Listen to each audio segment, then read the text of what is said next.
Coming up on The Returned. I was sitting in the chair beside him. We were holding hands. He was in palliative care. Next thing I know, we're hovering over his hospital bed. His body and my body are still there. I can see them. I'm in this other place. He took me on to the other side. He held me in front of him, looked into my eyes, and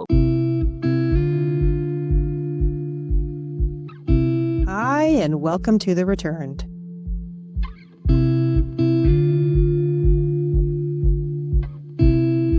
The truth always follows you back.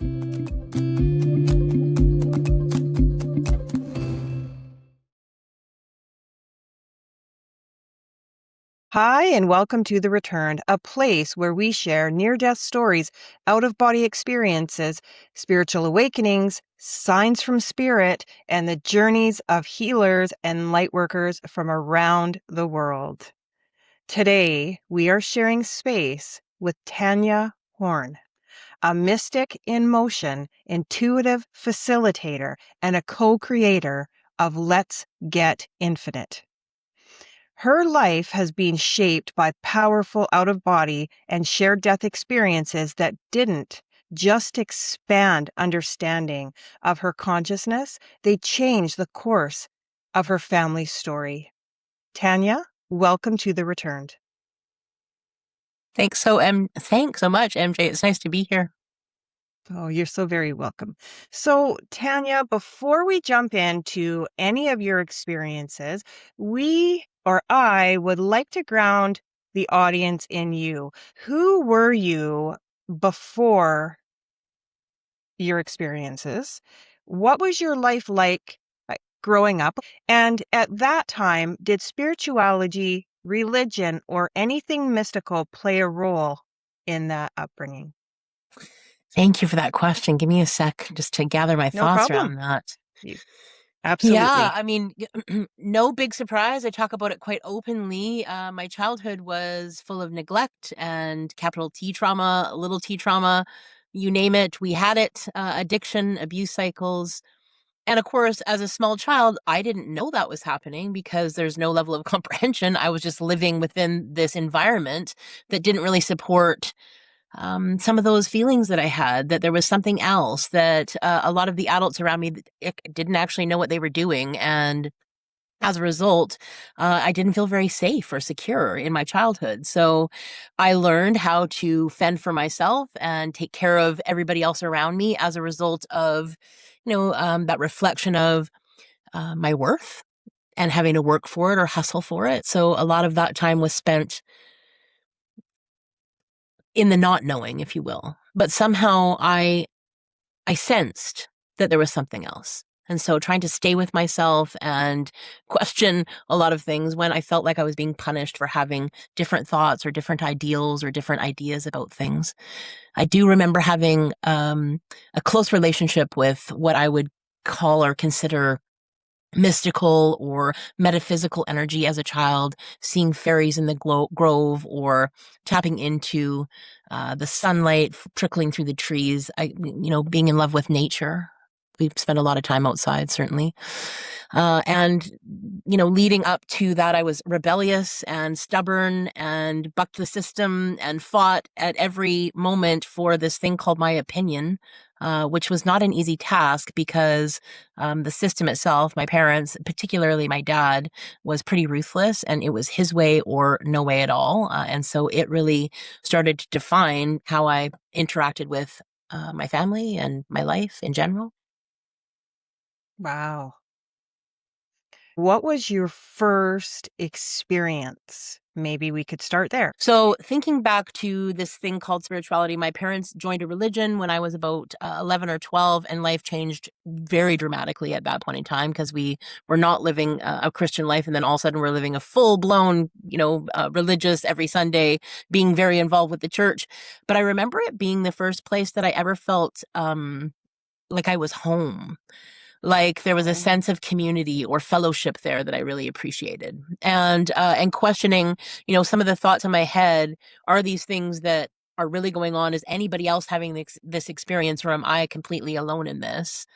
and coming up against some of those walls. Now, granted, as a 12-year-old coming into where I just want to be like my peers, and everybody else is going to, see Madonna and Michael Jackson, and because we were now Christian, we were listening to only Christian music, and at that point in time, that was Amy Grant. So that was my first concert. So I already felt outside of my peer group, outside of my family. I felt like an outsider most of the time. But the church was where I could tap into. I was able to sing in front of the church, and I got recognition through that. So those kinds of things developed into, I guess, what I would call and consider my relationship with spirituality now. So it was the first defining moments. I was baptized in the ocean at the Dawson Ferry Terminal, right there in the ocean at 12. And since then have moved away from religion for, a myriad of reasons, but I'm still very deeply involved in what I would consider personal relationship with spirituality and spirit, my own and others, as in the collective.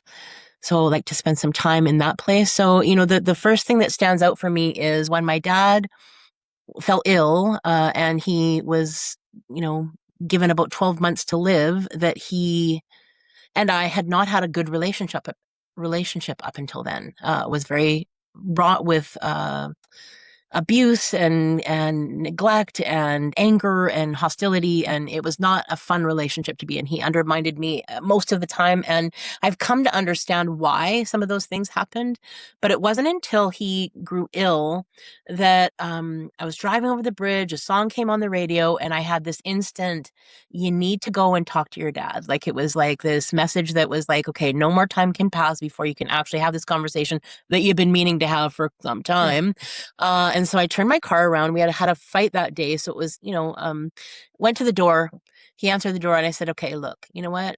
We need to straighten some stuff out. So I have some questions. And it was when I desired to know him as a man and not my dad that I really, tapped into that level of connection with him. And I started asking questions like, what has informed the reason why you're so angry and volatile? Like, where did that come from? And when we started to develop the relationship in those ways, our souls connected on a way deeper level. And I remember having experiences with him where we would be sitting in the same room, and often like thoughts that would telepathically or somehow land in my brain. I don't know how it worked. I'm in my early 20s at this point in time. I don't understand it, and it feels foreign. And it doesn't feel safe to talk about it either, right? So it's like, okay, I think maybe I'm crazy, and these things are in my head. So what do I do with them, right? So I would muse on those things because those things stuck around. It was like, okay, I'm paying attention. It caught my attention. It made me pay closer attention to the in the moment things and how everything is intrinsically designed as it unfolds. So my dad's illness and death absolutely unfolded according to what I consider the bigger plan or the master plan, out of my control, certainly. And nearing the end of his days, we spent a lot of time in the hospital, of course, obviously. And this one particular day, it was just him and I, and he said, I can't believe it's you.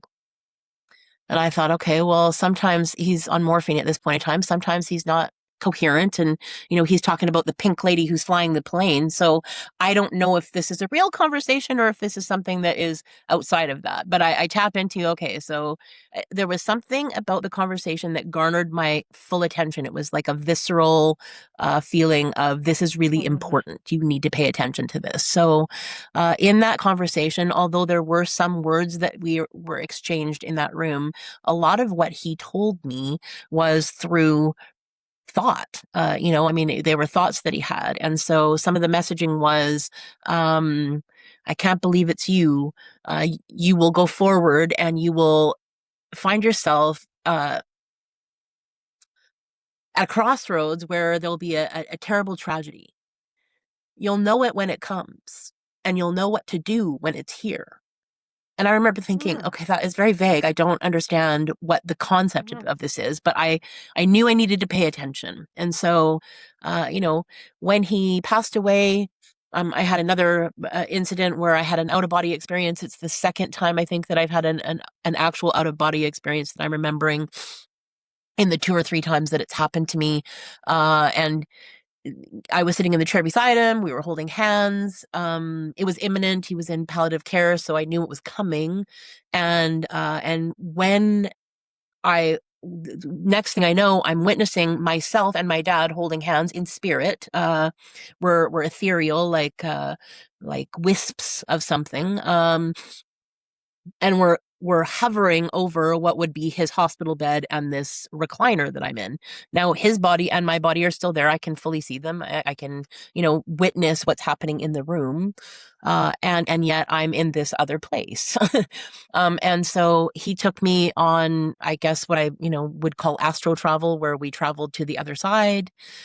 He showed me the Hall of Records, which is just absolutely stunning.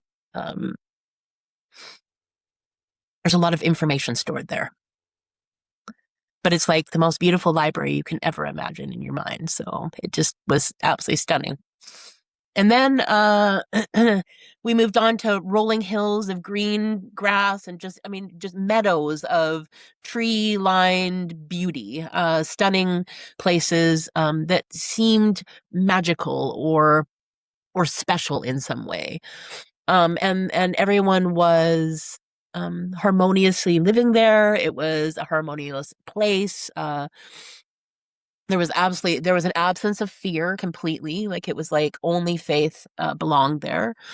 And then after a short time, he held me in front of him, looked into my eyes, and it was time for me to go. It was time for him to go. So we separated at that point in time. I was back in the room. I actually remember actually falling into my body like there was quite a large landing, if you will. And his spirit went through the clock on the wall that was at the end of the bed in the hospital room. So he just dissipated into this clock. And it wasn't until years later, when I was sort of revisiting some of the things that he had said and accounting for some of the things all of the things that came as a result of the things that he said, that I realized that he passed away at 1:11 a.m. And so, that number had been showing up for years for me without, I understood it from a spiritual point of view, but I hadn't connected it to my dad yet. So of course, when I found that out, I was like, oh God, no wonder. Because I always feel him here with me for sure. And so that was just that confirmation time and time and time again that I was making the best choices and on the right path and the things that he had told me. So, this tragedy that he spoke of, I left that part of my life, and I had 3 kids and a partner, and we were living life fully at that point in time. But I remember paying attention to some of the subtle things that were coming about. And, even though there were some pretty major things, and I thought, well, is this it? Is this it? Is this it? What I learned later was that those were all it was training. It was training for the big event, if you will. So, and I didn't know at the time, but I sensed it. And it was certainly something that was, I was receiving messages from, like those messages that are implanted. My dad is definitely my DJ. Let me tell you, he sends me songs all the time that are very meaningful, the words in the moment that I need, to keep me going, pushing along the path. So, I feel that very strongly, that he's here, his presence. The other side isn't far away. It's no faraway place. It's right here with us. Just need to align to the frequency of that so we can understand and feel and sense and experience that, in my experience of it this far. Wow. So you literally had a shared death experience. You walked your father home. I've never really framed it like that. Yes, that is exactly what happened. Thank you. You're welcome. It's okay. You've given me, I've got goosebumps all the way up my neck. I'm getting a strong feeling of something. So where do I want to go to? So you touched on so many things. Telepathy was one of them. Pre-birth planning was another one. Where do I want to begin? And then we went into the out of body, and then we went to the Hall of Records and the flowing Okay, we got to go back. So let's start at the beginning, if you don't mind. Yes, no, I don't mind at all. I really loved what you said about the singing. Say that Now, again, that Angie. that what you love about what you did with the singing, how that Uh, came to you. mhm, So, often I always think because that comes to me the same way, mm, and I often feel that when we have these creative outlets, that it allows us to kind of take our minds off of certain elements in our life, and we mhm. kind of put it in to one thing. So I just wanted to say that Oh, but because I thank you. loved that you did that. And Well, and then so can I yeah. just on that note, uh, I actually have a question that I address in my life, several of them, but one Oh. of them is, how can my song help the whole world sing? That's what I ask myself every day. So thank you for that. Mm, And it's not necessarily my literal song, but you know, that harmony that comes from within. So we all have a tune. mm. Don't we? Hmm. Don't we though? Hmm. So I wanted to understand. So you're sitting with your father, and I Hmm. appreciate your courage to sit here and tell us about your relationship and the trauma and all those things. It takes a lot of courage to get up Thank and you. tell your story, doesn't it? Thank you. Um, but there's one thing about telling your story is that usually when you get to that point, you might be over the hump of how it feels, It's right? true. Yeah, absolutely. Is that true? Yeah. Yeah, So I absolutely. love I that. certainly, yeah, I can see how, 25, 30 years ago I didn't know that, and today I do for sure. So, mhm. Mhm.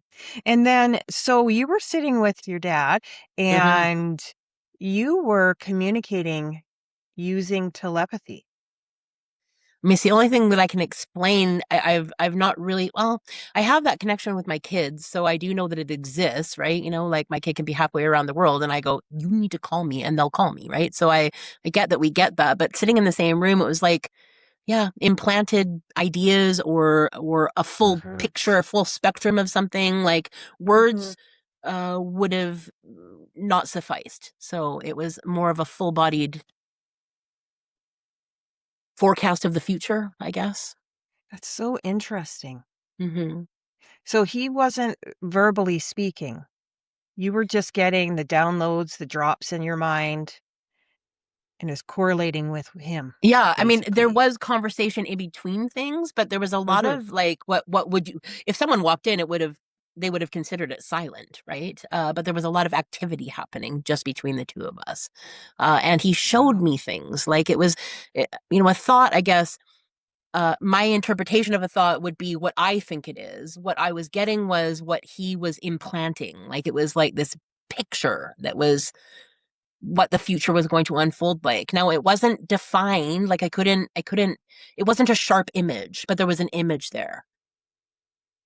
And where do you think that came from? Mm.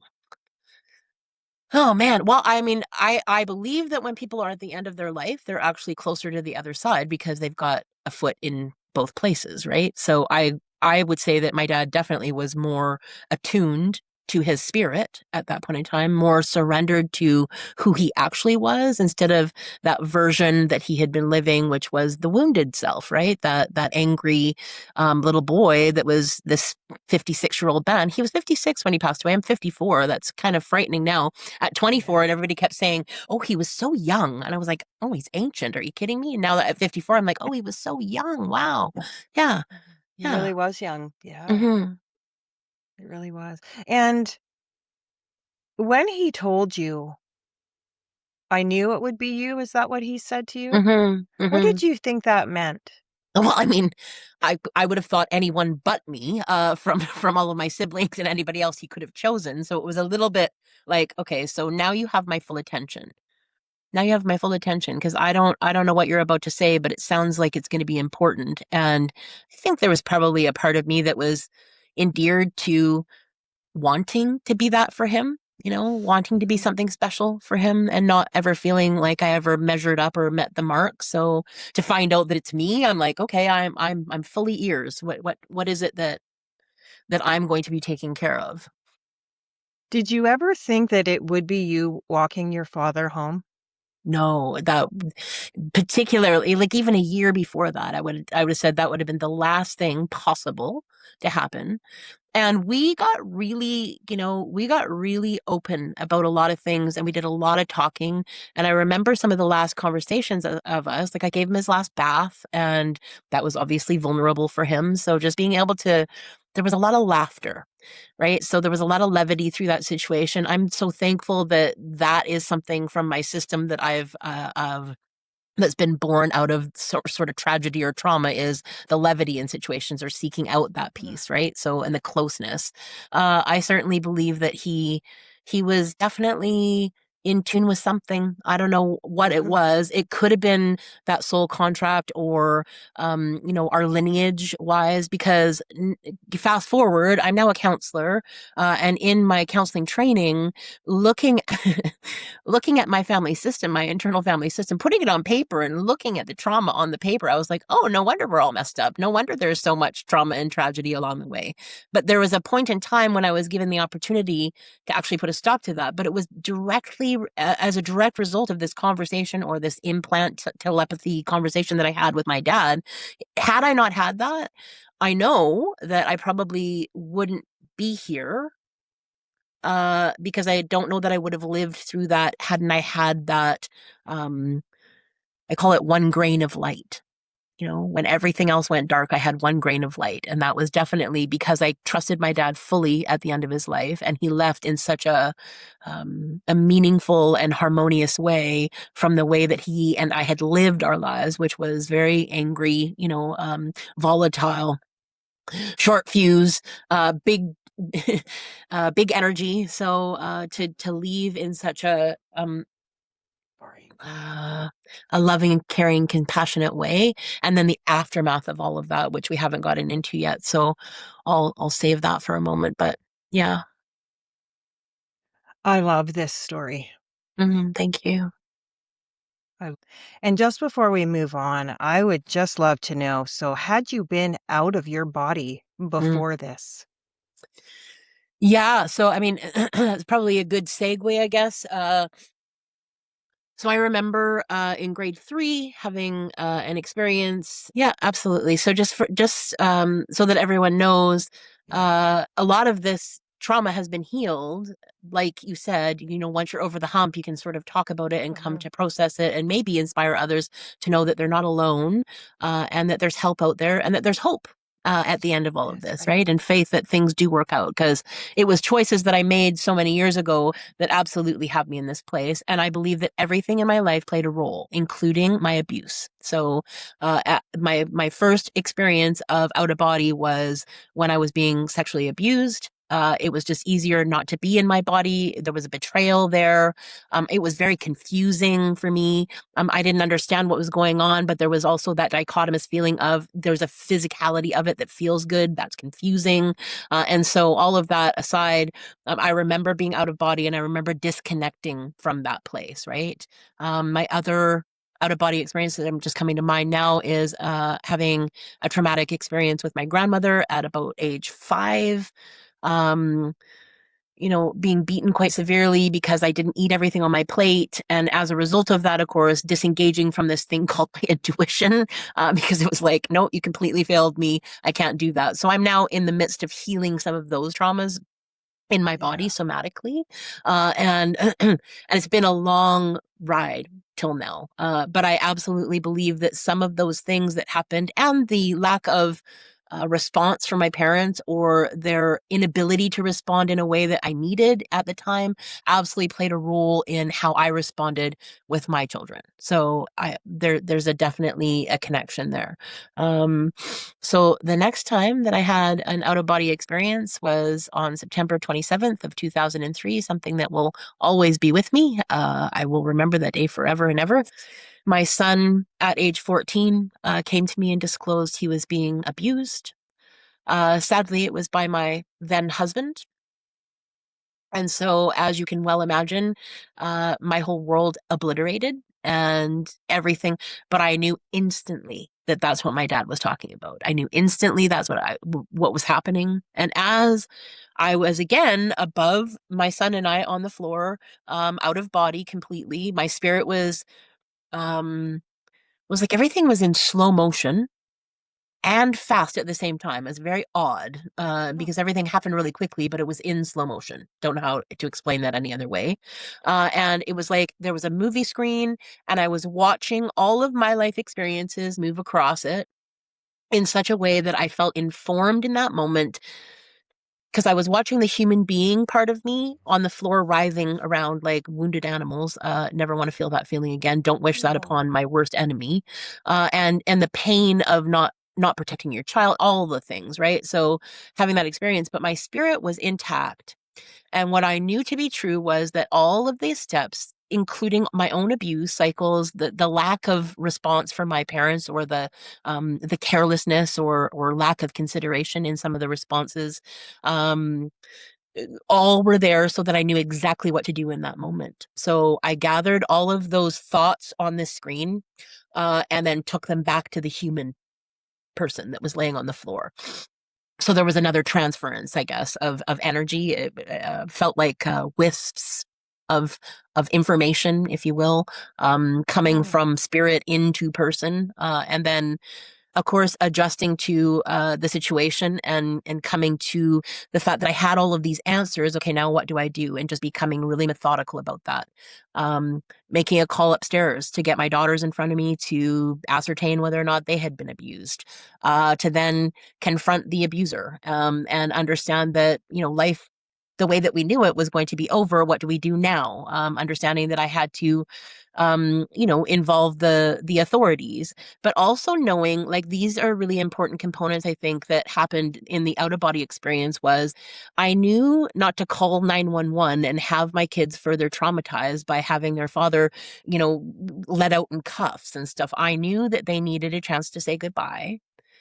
I knew that they were no longer in danger of any kind. And it was bittersweet. It was really sorrowful, of course. Like I was 32, I think, 33 years old, to handle all of this stuff, and know that life was never going to be the same. And the ugly parts of all of that, not wanting to take a look at it, but getting them to say goodbye to him, being very gentle and compassionate that each kid had their own experience of this experience and that it wasn't just one version. Um, Also knowing that my ex-husband was not one thing. He was not just a pedophile, right? He had many other aspects that were redeeming and stuff like that. Not to condone the behavior at all, because it's not a thing, right? Understanding that I needed to go to the police station, understanding that I needed to, put all of these steps and thoughts, and considerations into place. And so I felt like we did that. I drove around with him after I dropped my kids with my mom finally. We were living on the island, so this took, it was 2 a.m, I think, by the time we got to the police station. Gave my kids to my mom, drove around with him for a couple of hours, asking some pretty pointed questions, and then saying, okay, well, I'm not turning you in. You need to turn yourself in. So walking him up to the door and saying, no, you press the button, you say the words. I'm not doing this. You did this. And then also, I think really not understanding the system is so broken, that they it's not built for the victim, right? Because he had rights. Who knew? And so just saying to him, you've got to plead guilty. Like all of these things came from that moment on the screen. It was non-negotiable to me. He pled guilty to the charges. He did, the amount of time that he did because the system is broken and everything else. But understanding that there was also a very close bond there that was a bit telepathic as well between him and I. We were high school sweethearts. It certainly took a long time for that sort of to completely dissolve, but yeah, I understood that I had the command of all of that stuff and that my kids would never be in danger, in a situation again. And then the work started, because that was yeah. the can't lift my head off a pillow. can't go outside, don't trust anybody. I'm not going to tell anybody either, right? Like for a long time I didn't tell anybody. So carrying the weight of that was near death for me, and protecting what I wanted to protect, which was his image, and of course the shame involved in having that happen to myself, having that happen to my kids, all of the things, not to mention court proceedings and everything else. So there was a lot of in and out of body experiences, and a lot of spirit-led conversations, and a lot of tapping into this thing called intuition that I had sort of obliterated, and really learning to trust myself again. Okay. And the path I was walking was not easy. And so I was thwarting what felt like a jungle path with a machete, walking through places that had never been walked through, particularly with my generational the trauma that had happened. But fast forward, we're 23 years later. My kids are great. They're in thriving relationships. They've really actually avoided most of the cycle of abuse, addictions, promiscuity, all of those things. And I I absolutely know that that was a direct directive from in 1997 from my dad, in 2003 from myself or spirit or the other side or collective or whatever you want to say. And it led me on through some pretty dark places to find myself in this place right now where just last week I was marveling at how much I love my life. And there were so many times when I laid on the couch, pretty depressed, thinking, I just want to die. I don't want to do this anymore. It's too hard. And so keep the faith, because it is possible. And I'm living the best version of my life because I feel the most authentic I've ever felt. I feel the most aligned to my purpose and my passion that I've ever felt. I'm in a great long-term relationship for 8.5 years. That seemed like it would never happen again. So there were so many things along the way that could have gone left, hard left. But I just stayed the course in this thing called tuning in, because really ultimately I know when I'm connected to spirit, when I'm in that metaphysical energy, there is nothing like it. There's nothing that's richer or fuller than that. And I'm so thankful for listening to those small quiet interludes with my dad, with myself, with spirit, and certainly understanding that there's a bigger picture involved.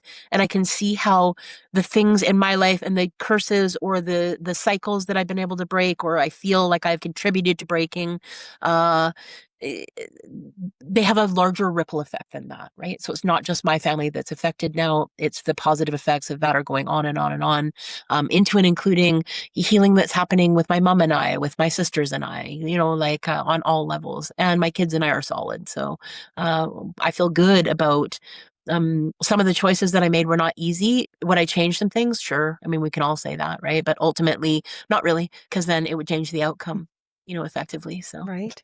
You know what thanks I for letting love me to share. hear is absolutely, absolutely. I love hearing, and I say this, and it just throws goosebumps or truth bumps through my body. Yes. Um, how one can have such horror Mm, in their life, but then it turns around, mhm, and if we listen, mhm. it it comes and we go through it, we grow through it, I should say. Yes. And then all of a Truth. sudden, we love our lives again. Mhm, mhm. And I just want to say this though, while I said that doesn't mean that if you have a horrible life, that if you just listen, you won't have a horrible life anymore. Yes, yeah, There's a yeah. lot of work that goes into It sure is. overcoming obstacles in the life. I had a very similar upbringing. Mm, Um, And I know it takes a lot of work, and mhm. I have to commend you for that, and I have to also Thank you. commend you, for taking care of your children. Thank you. Mhm. Yeah. But one thing I did catch is you walked your father Mm, home to heaven, or the other mm, side, mm, and now you had to walk your husband mm. to his destiny. Seems to be a common denominator there. Having to walk people I'm sorry if that No, was no need to be sorry, insensitive. please. Yeah. Yeah, keep it coming. Love Yeah, it. I just catch on to little patterns like I love that. it. So it's like, okay, well, you just walked your dad here and your husband there, and now who's next? But anyways, I won't go there. But that's just something Okay. I notice. It might be something for you to ponder on. Yeah, I But definitely appreciate that, MJ. Thank you. It's mm, definitely food for thought. Thanks for that. yeah, absolutely, Hmm. absolutely. So tell us about your out of body experiences, and then also about that movie screen because that is really a a piece that normally you hear in a near death Hmm. experience, Hmm. which Yeah. is really interesting. I liken it's probably possible that that felt like near death at that point in time. Like it was pretty close to the agony was so severe. I just can't even fathom that a human being can endure that level of agony and suffering even just for a moment and live through it is incredibly amazing to me. So yeah, I think there's something to that. The screen was forecast in the sky in front of me. And so it did look like a movie film, the edges where they have the holes in Yeah. them, like it looked like Hmm. a movie. Um and like I said, it was going very quickly, but also in slow motion. So it was like this dichotomous experience where I'm like, it happened, it was over very quickly. It didn't last long on in our time, our linear time that we live in, I suppose. But it was like forever. Like it was like Hmm. digestible. I didn't feel rushed. I didn't feel like panicked or anything. There was like this calmness around it. There was definitely and it's interesting because again, I'm watching my body on the floor and I can see the pain. I can see it and witness it, but I'm not of it, Yeah. if that makes sense. So I'm experiencing this level of calm, like everything's crisp. The picture is sharper than ever before. It's not like an illusion. It doesn't have soft edges, if you will, in some dreams that might come across as that. It was very distinct in the sky. Mm. And watching this from this spiritual place, so now having been out of my body with my dad, it's like the tether, there's like a silver string or a shiny string, a light string that is coming from me up there to back to my body. So we're never separated necessarily, but there is a separateness in the situation. And Hmm. so I don't feel disconnected from this thing called my human writhing around on the ground. I just notice that that there's this golden light that's intrinsically got us bound together. And so even though I'm not there with myself, I'm there for myself in a Mm. way. So when you're looking down upon your body Mhm. and you're witnessing, obviously from above, what do you think that perspective allowed you to understand about the Mhm. human mind? Mhm. That's a tough one. Well, I mean, from the idea of we are eternal beings, Mm. right? So that light that is me, that lives in this thing called Tanya Horn's body, right? Right now, has, in my experience, also lived in previous lives, and many of them that I can recall and remember. So, you know, um, it is me in essence form, right? The human being part of me will live and die a life, an important life, like in a really important Mhm. life. There was a lot of things that were asked of me in this lifetime. I once saw a psychic lady esque, her name was White Seeing Owl, and she said, "Oh, you got busy on the other side, man. You were like, there's a sale, fill up my cart, like these are the things I'm going to get to in this lifetime." I'm like, okay, which I love the visual because that's probably, I mean, I hate shopping, but I can see myself going, yeah, I want all in. So whatever it is that I agreed um, to rise to that occasion over and over and over again, with not a lot of, immediate support. I have support now, but it took a long time to garner. Yeah. Like a lot of people thought I was crazy, the way that I was handling things. Like I didn't go.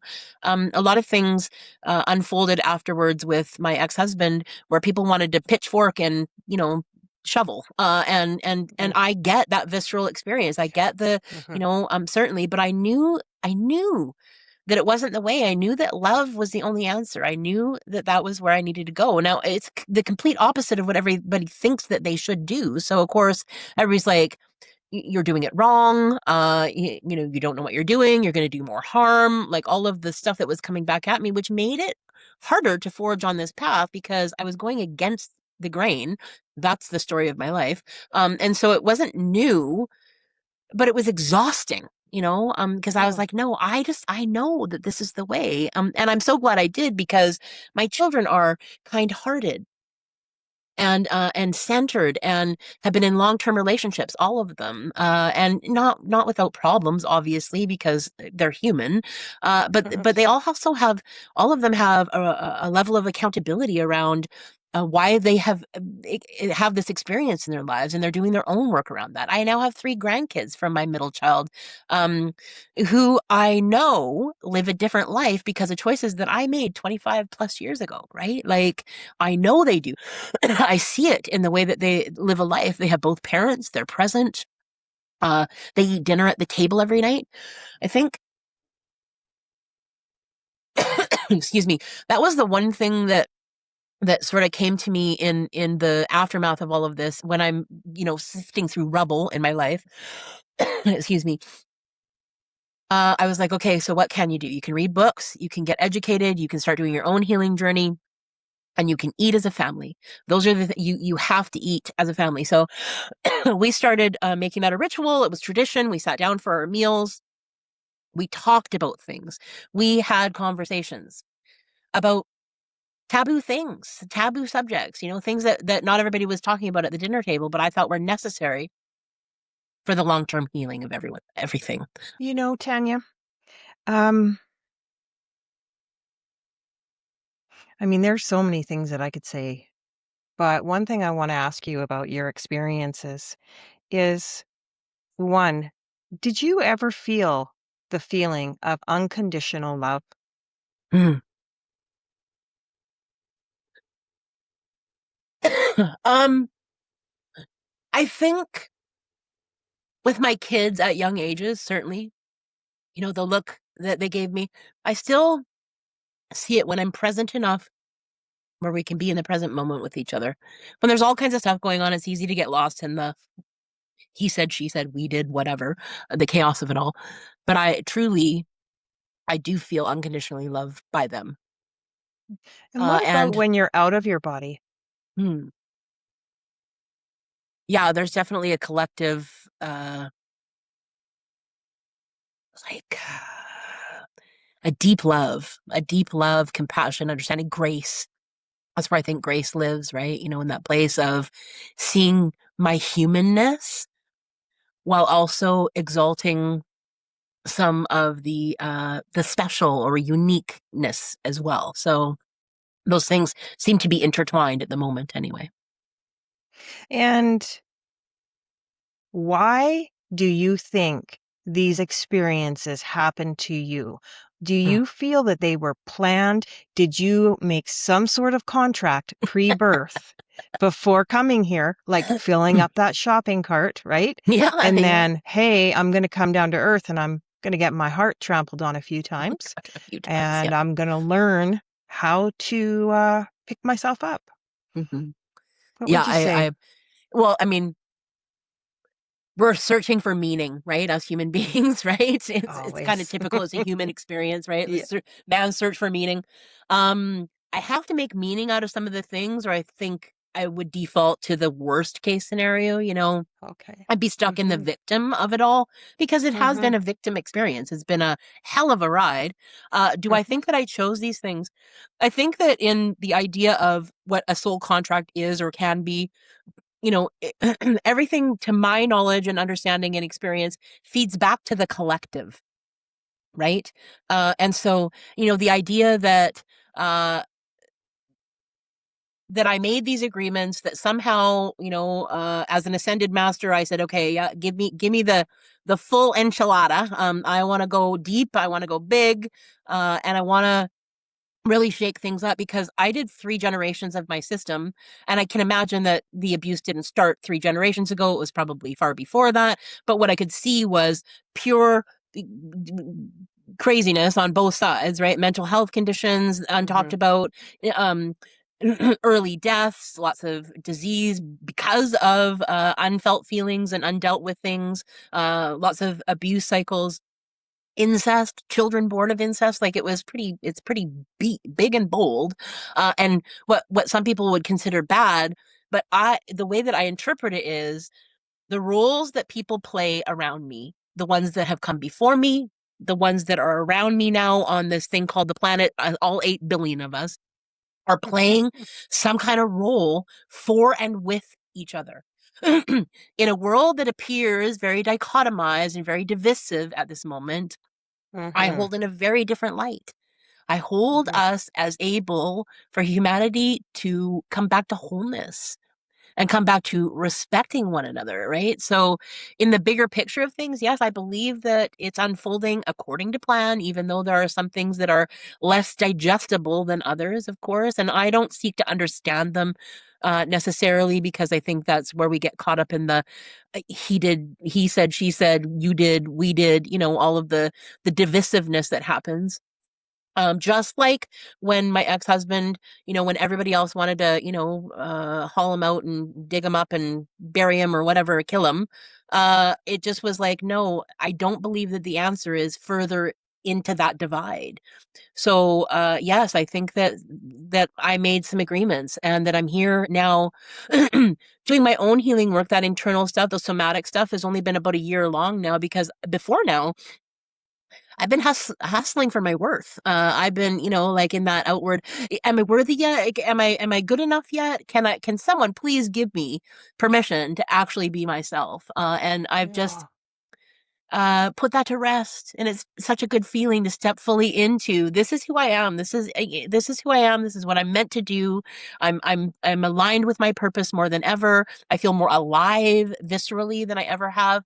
And that is including the desire to live, right? So there was a long time when it was like, okay, it feels obligatory more than desired. And Yeah. so coming to this place of desire and going, yes, I can do things and learn how to care for myself outside of the system that made me believe that I needed to care for everybody else in order to earn this thing called worth. And so, coming into alignment with that, I absolutely believe started somewhere. And looking back, at the timeline of life, what we know is that some of the largest and hugest tragedies that we've ever suffered also grew strengths, right? So, my greatest strengths are as a result of every experience I've had, the good, bad, and otherwise, however you want to label that. I try and go away from good and bad, because I believe Mhm. everything is experienced on a spectrum, right? If I can hold the energy around that without interpreting it as a negative, positive, bad, good experience, then I have the ability to look at it from all the angles, and then I can Right. further understand something, right? So, I mean, that's the gift in all of this, I guess. I don't wish it upon anyone, certainly, but I'm pretty proud that it's my life, and that I've come to this place where I'm now on the other side of the chair after 33 years of counseling and being counseled by people. I'm able to give back to that system because it really helped me along the way, right? So, Oh, I I love believe things that. are full circle all the time, and so here I am in a full circle moment, sharing my story in the hopes that it touches at least one life out there, that Oh, they know that they're not alone, and that there is great faith in the direction of just keep walking. That was the voice that came to me the most often, was just keep walking, just keep walking, just keep walking. Tanya, what a Mhm. beautiful story.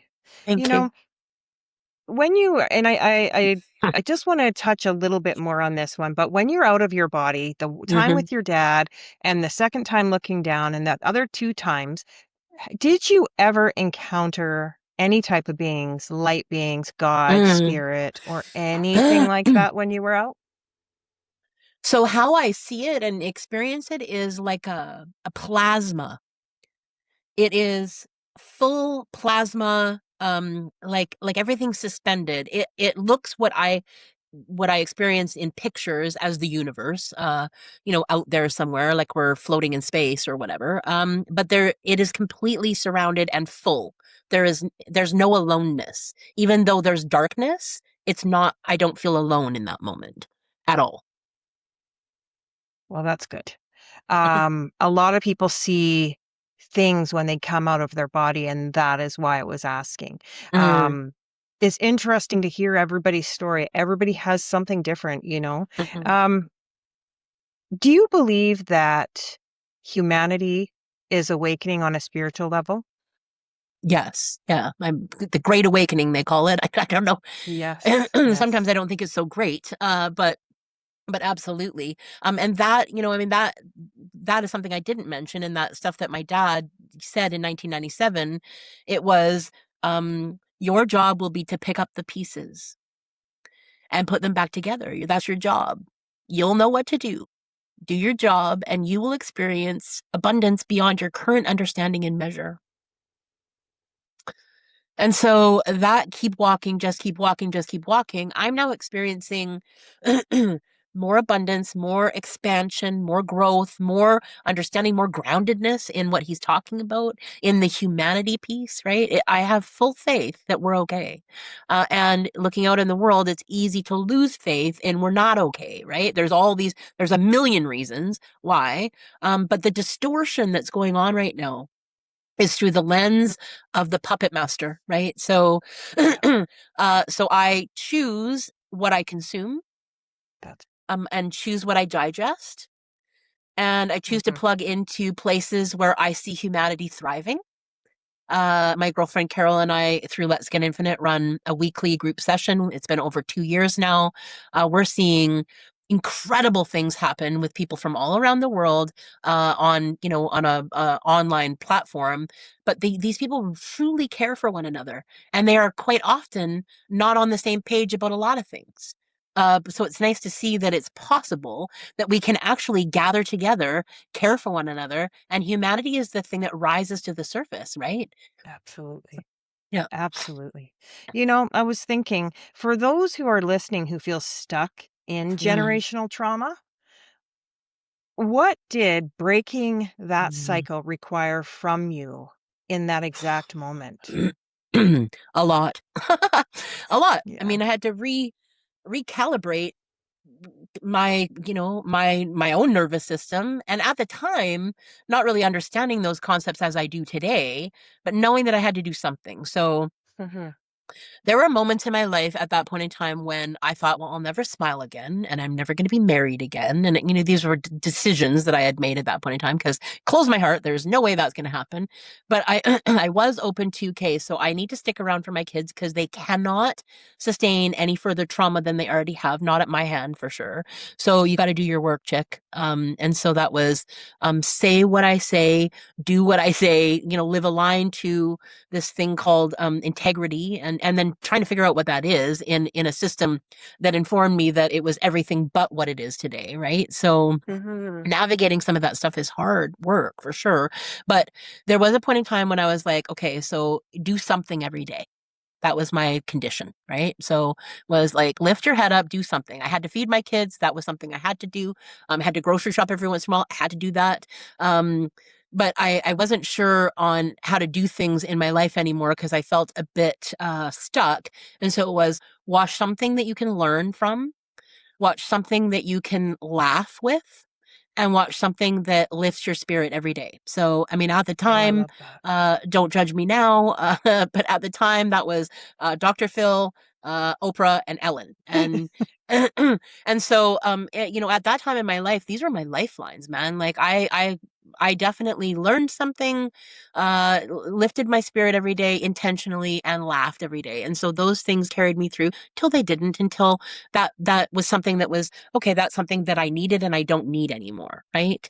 But so Mhm. plug yourself Mhm. into something is what I would say. Like read a book. I started reading books and getting really busy. I understood that one of the reasons why my kids were dealing with this is because I hadn't dealt with my abuse, right? Like I hadn't actually faced it. It was one of those things that was hanging out in the background, lurking in the background. We didn't really talk about it, Right. but all of a sudden it Mhm. became really evident to me that unless we actually have a conversation around this, that's where the insidiousness of abuse cycles grows is like a mushroom, right? Underground in the dark.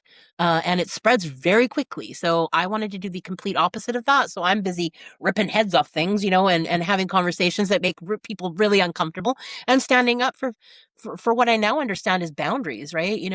Thinking back to some people are uncomfortable with abuse. I understand that concept, but until we actually make it the norm to talk about it, it's going to continue to happen. So I love the fact that I get to do it differently and that I have lots of evidence to support the fact that actually it does work in doing it that way, right? So, After everything you experienced in your life, do mhm. you fear death today? Oh, that's such a good question. Mhm. Yeah, I think my fear is waning because I Mm. think it's sort of normal or natural to resist this thing called death. Because I'm not ready to leave yet. But there were many years when I was like almost indifferent or certainly Mhm. not really living. I was sort of existing, if you will. But the drive to be alive is very alive within me. Do I fear death? I know that everything will unfold exactly as it's supposed to. Mm. Although my dad died at Absolutely. 56, I fully believe that that was an agreement that he made to wake us up to there's something else that we need to pay attention to. So he played a very important role. And although I would do anything to have him back physically so I could hug him and stuff, I understand the concept of these are agreements that we make. And so death is inevitable. And what does death even mean? I'm a Mhm. death doula. What does it mean? It means we're Mhm. transitioning or transforming from this version of ourselves into what's next, in my experience of it. So if energy can never be destroyed, then our essence is the thing that carries on and goes and does other things potentially. I don't know for sure, but it's what I believe. It helps Where me. do you Where do you think that we go from here? Do you Mm, think we go to a place that looks like a heaven, or do we go to a place that looks like an earth? Do mm. we are we still right here and just like Yeah, I in a mean, different dimension or realm? yes, I do. Ding, ding, ding, ding. There was a point in time when I was like, it's some, garden somewhere, asunder, over there somewhere. And then it was like, is it in space? I believe it is right here. I believe that when I get a ring in my ear and I am asked to Mhm. pay attention, or the song comes on and I'm asked to pay attention in that direction, those are messages at a higher frequency. That's why it Mhm. sounds like a hummingbird or a loud pitch, noise. I can pay attention to it, but I can't understand it. So my go-to is to interpret that stuff through pulling an oracle card or listening to a song or, Mhm. really listening for what the message is in that because somebody's trying to get my attention, somebody from the other side. And I have an aunt who is near death at this point. I'm transitioning sometime in the future, but closer than she's ever been. And she's definitely got 2 feet in two different places. And so takes a while for her to come back into this thing, called this world. But I don't That's think right. she's far away. And I absolutely my dad is there with her, waiting to walk her home. So Mm, I got the chills. Mm, aw. So I always like to ask this. If you were sitting beside a dying loved one, mm. what would you say to them about what's coming next? uh I same thing I probably did with my dad that last day that he was alive. And coming back to just one thing, he was meant to die on Friday the 13th of that year. And his sister walked into the room and said, "Oh, well, he can't die on Friday the 13th." And we're all like, "Why not?" Like, if he's gonna go, it's his time. It's okay. Um, the following day would have been the 14th, and then the Sunday would have been the 15th. Would have been Father's Day. And so he died at 111 on the 14th, in between the 13th and the 15th, Father's Day. So, you know, I believe that he had his faculties, even though we couldn't experience them in real life. I believe he was fully there until he wasn't. And so, Yeah. there was definitely some messaging in that part for sure. What would you say to a loved one Thank you. Yeah. who was transitioning if you were sitting beside them? So, coming back to that moment in time, it was, "Hey, Dad, you know what? Thank you. Thank you for all the things, including some of the rough stuff. just know that your spirit is okay to go now. It's okay to go now. You've done your job, and we want you to be out of pain and out of suffering. And so you're going to, experience moving into the light and moving into the other side where your loved ones are waiting for you. And being gentle and kind and compassionate to the fact that it is a transition that happens, right? There is something that happens in the in between, being in the body and then being in spirit. So, and at this point in time, the gratitude for having the privilege to walk him to his new existence on the other side. Yeah. That brings something up to me, and I'll tell a short story. Is my Sure. mom just recently passed, Mm. just a month ago, Wow. and when I got there, I had brought her a crocheted necklace with a pink quartz crystal in it, and I put it around her neck, and I whispered in her ear, and I didn't know that she was passing. I kinda knew myself, but nobody else was talking about it. She Right. wasn't palliative or anything yet. But I whispered in her ear, "If you ever see something you're not quite sure of, Mm. I want you to hold the crystal up to it. This is a protection crystal." Days later, like 7 days later, my mom was actively transitioning. Wow. And all of a sudden, I wasn't there. I had gone back to my place. My aunt was sitting there. Mm. All of a sudden, my mom, out of her sleep, she turned her head to the ceiling Mm. and she grabbed the crystal and she held it up to it. So, and my aunt snapped a picture. Wow. Oh, So, angel bombs there too. yeah, Wow. so mom, even in her dying time or Mhm, mhm, transitioning stage, she still knew what I had said. "You hold that mhm. crystal up." Beautiful. I couldn't Love believe it. it. Oh my god. I miss her so much. So, so, so very much. And, but yeah, it just blew my mind. So when you were just talking, that came to my mind. Beautiful. Mhm. So, Tanya, for those who feel called to explore consciousness safely and grounded, do you offer services, teachings, published works, and where can people find you? Thank you for that question.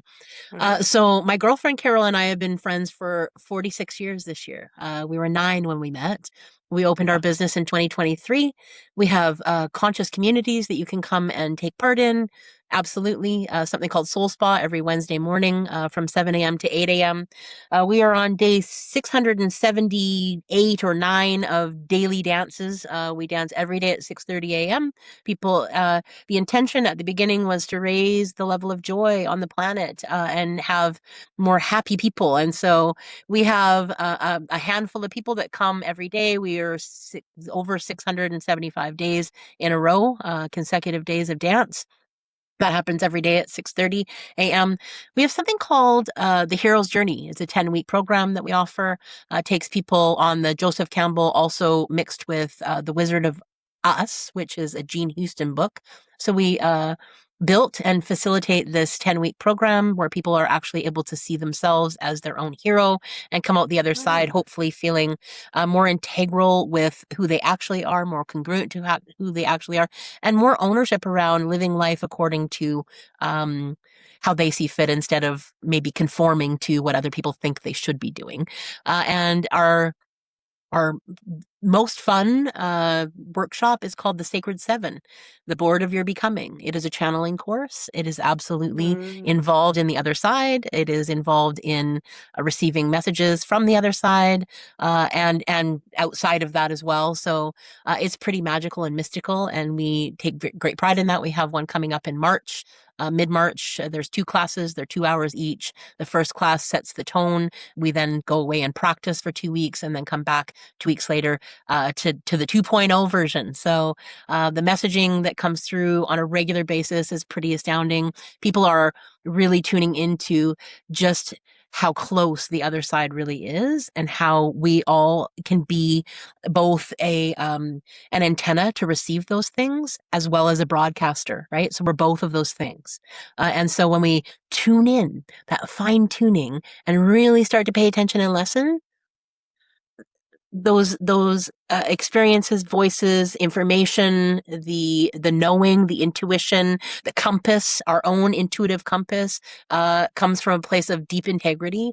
We can plug into that stuff. So we absolutely have lots of things for people to take a look at letsgetinfinite.com. You can find us also on Facebook under the same name, also on Instagram and TikTok under the same name.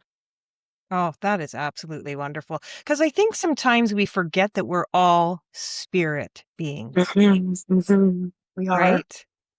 Not just some of us can tune Yeah. in.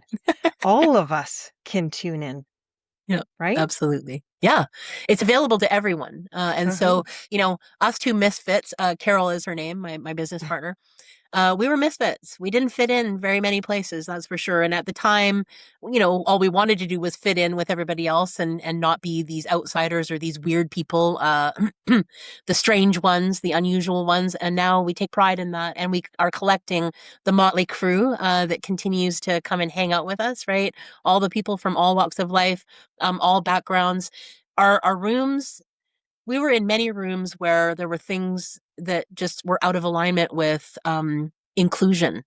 And Mm-hmm. so we were like, okay, you know what? We're going to go and create rooms that are inclusive and really make space for the dichotomy and the paradox that is life. That is life, right? We all have parts of us that are in dichotomy within, right? There's a part of me that wants this. There's a part of me that wants that. There's a part of me that wants this.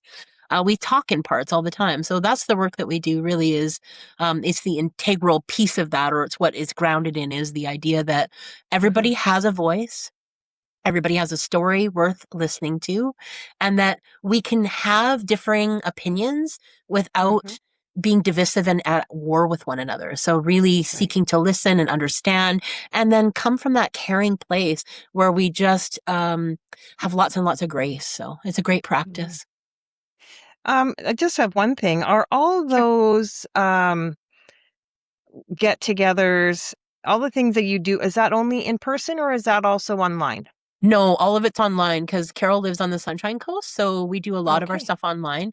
We do have in-person programs, but very infrequently as in Okay. comparison to online stuff. Yeah, and we service people from around the world, so yeah, it's cool to see Minnesota and Boston and England and all the people. It's the outcome of COVID that I appreciate. Actually, is the fact that we've expanded our reach and our ability to be with one another. Right? Yeah, absolutely. I Yeah, thank 100% you. agree with you. And I will have all that information in the link below for anybody Thank you. that would really like to join. Okay. Perfect. Um, and what would the return be without the signature questions? So you have a few returnings that you came back from, but Mhm. everyone who returns often returns with a truth. Tanya, what truth do you feel you returned with that humanity needs to hear most right now? You're good enough. You are enough. Your story matters. Your story matters. There is one person waiting for you to tell your story. They're waiting for your voice. They're waiting for the way that you'll tell it. It's okay to step through some of the doubt or some of the shame or some of the feelings of I can't or I don't want to, through to uh, the world deserves all of me. Mm. The world deserves all of me. And Wow. love is the question and the answer, folks. It's the question and the Yeah, answer. So, that's right. what would love choose here? I often ask myself, right? So, ask yourself, what would love choose here? It That's changes the beautiful. answer. Tanya, I can't begin to thank you enough. It Mm, has been such a pleasure to share space with you today. You know, you brought so much courage and clarity thank you. to the return today. And also, your story isn't just about leaving the body or walking your dad home. It was actually about choosing differently, Mm, breaking cycles, walking forward with awareness. And I want to thank you very, very, very much from my heart to yours for Thank you. bringing your light and your truth here today. Thanks, MJ, for the opportunity. Absolutely. Mhm. And to the audience, if there's something that you take away from today's conversation, let it be this. You may not always recognize in it in the moment, but there is something steadily moving through your life, something wiser than fear, something larger than confusion. And in time, it will all make sense. And until next time, stay open, stay curious, and keep returning to the truth within you.